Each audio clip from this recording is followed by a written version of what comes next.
le monde grec, 8e et 7e siècle avant Jésus-Christ. Dans l'Antiquité, les Grecs habitent de nombreuses cités-États. Ce sont des territoires qui se composent d'une ville, souvent fortifiée, et de la campagne qui l'entoure. Ces cités-États sont indépendantes les unes des autres et sont réparties autour de la mer Égée. Cette zone constitue ce que l'on appelle la Grèce des cités.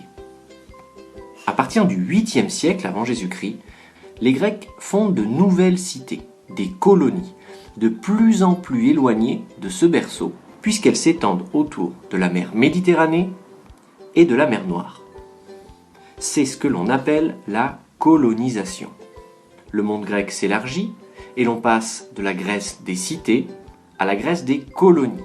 Ces deux ensembles additionnés constituent ce que l'on appelle le monde grec. Alors, qu'est-ce qui pousse les Grecs à quitter leur cité d'origine pour fonder de nouvelles cités? Une réponse simple, le relief. En effet, la Grèce est formée de montagnes imposantes, ne laissant qu'un bandeau très étroit pour des plaines littorales aisément habitables. Sur ces espaces étroits, les terres cultivables ne permettent plus de nourrir une population qui augmente constamment. De fait, les Grecs partent volontairement chercher de nouvelles terres pour fonder de nouvelles cités, exploiter de nouveaux champs ou faire pousser le blé, la vigne et l'olivier, qui constituent à eux trois le cœur de l'alimentation grecque.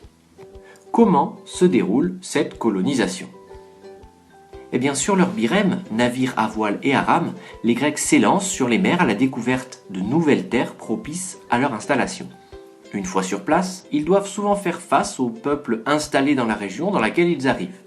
Par accord commercial, par mariage ou par les armes, ils arrivent à fonder une nouvelle cité, la colonie. Une fois fondée, la colonie devient indépendante de sa cité d'origine.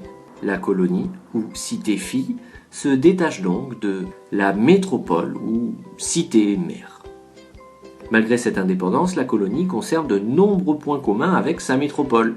Elle compte par exemple souvent des murailles pour les protéger, des temples pour rendre hommage aux dieux et prier, ou encore des théâtres pour se divertir. C'est ainsi que les habitants de Phocée, cité d'Asie mineure, ont fondé vers 600 avant Jésus-Christ la colonie de Massalia, que l'on connaît aujourd'hui sous le nom de Marseille.